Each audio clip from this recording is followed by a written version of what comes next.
Would you love you if you weren't you?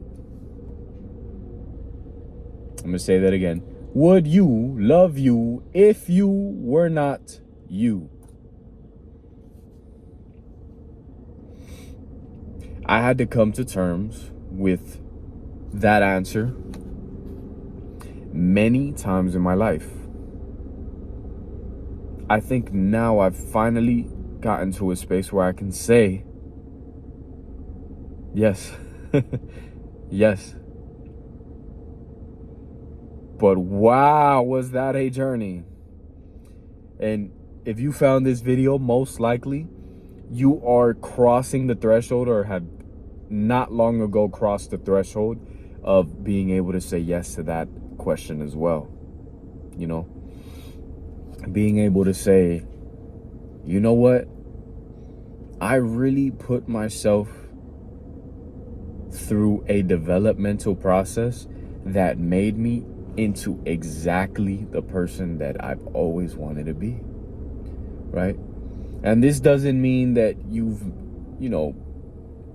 made it, that you're now fully self-realized or self-actualized.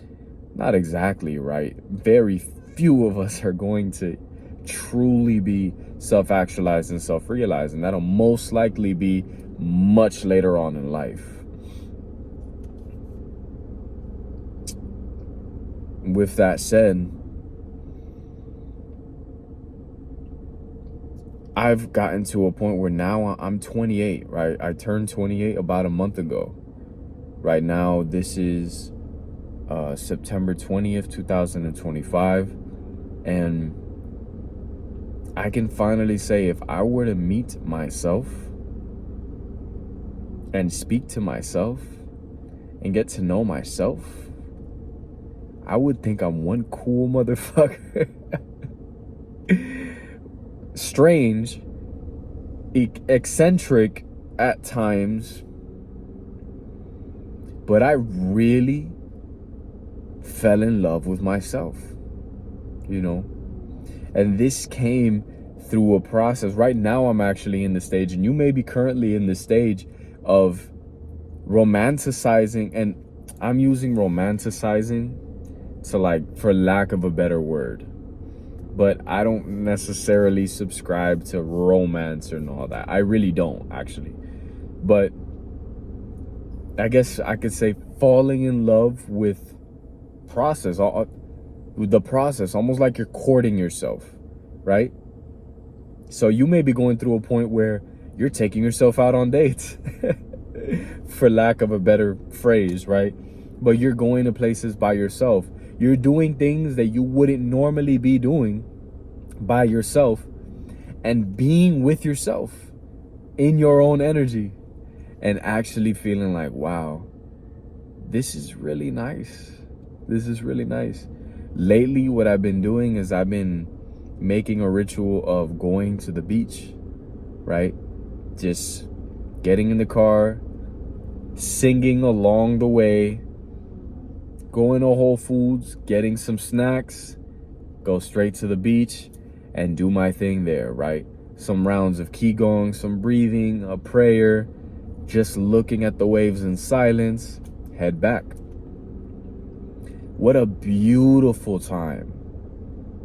And I encourage you, if you haven't done so, to do the same, right? Find at least one ritual that you can do at least once a week that will have you feeling like, wow, that was a beautiful experience, right?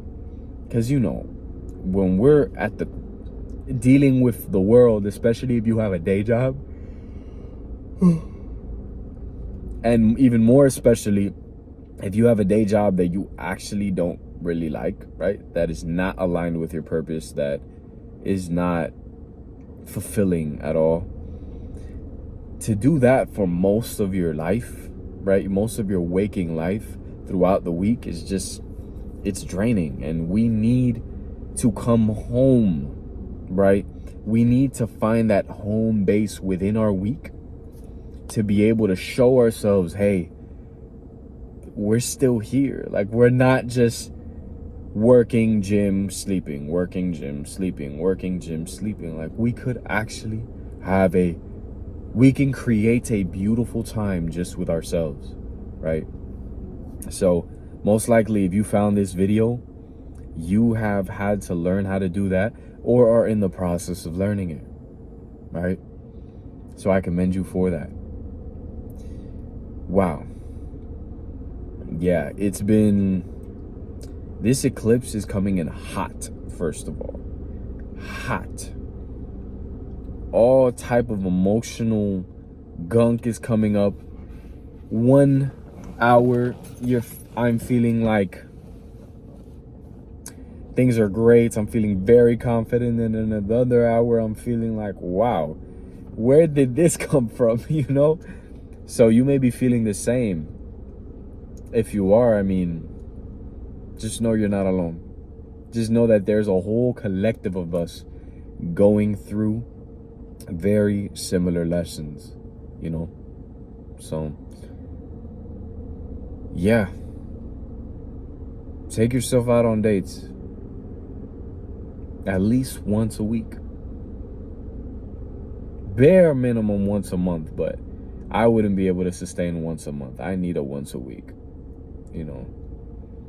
Also, if you haven't started meditating, that's like your mini date with yourself. You know, as above, so below. There's microcosms and macrocosms. So I don't know how to really explain that. Like, if you know what a microcosm and macrocosm is, then you know what I'm saying. But if you don't, it's kind of like cycles repeat within themselves and more expanded in a more expanded way. So an example of it would be, just like we can take a break one day out of, or one evening even, out of the week, we can take a break a few minutes out of a day, right? In a smaller cycle, right? A week, a day, to meditate. And you may feel like, oh, meditation is so hard. Maybe this message is coming across during a time where you're really considering learning how to meditate. And I'm here to tell you, stop believing that it's difficult. It's not. Stop putting so much pressure on yourself to think that you're supposed to reach this spot internally where you don't think. Stop obsessing over that. The point is to sit or lay in a meditation for an allotted time. I recommend at least 10 minutes a day. I love going 15 to 30 minutes a day. 30 minutes are usually reserved for weekends when I'm not working, so I have much more time available. But,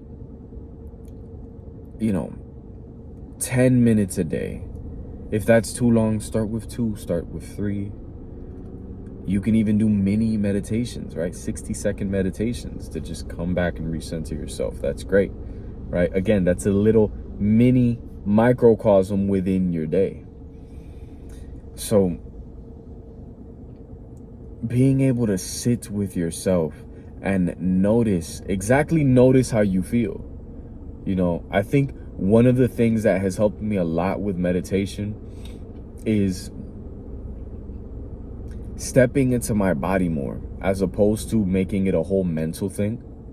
Like, I feel like a lot of things with meditation, it's become very heady. It's become very like it's supposed to be a mental thing, when I think you would get great benefit from treating it as if it was a physical thing, right? A physical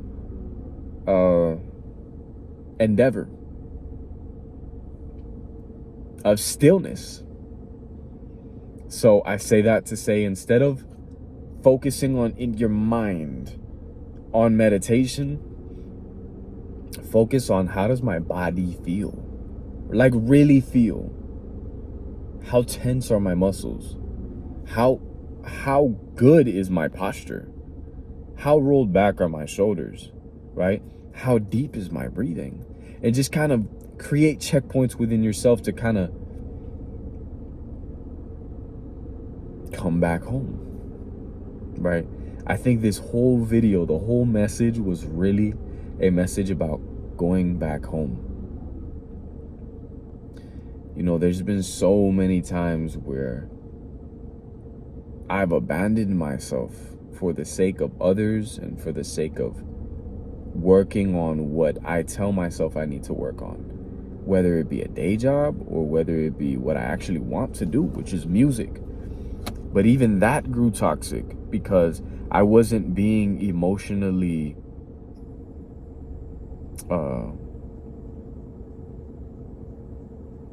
considerate of myself, right?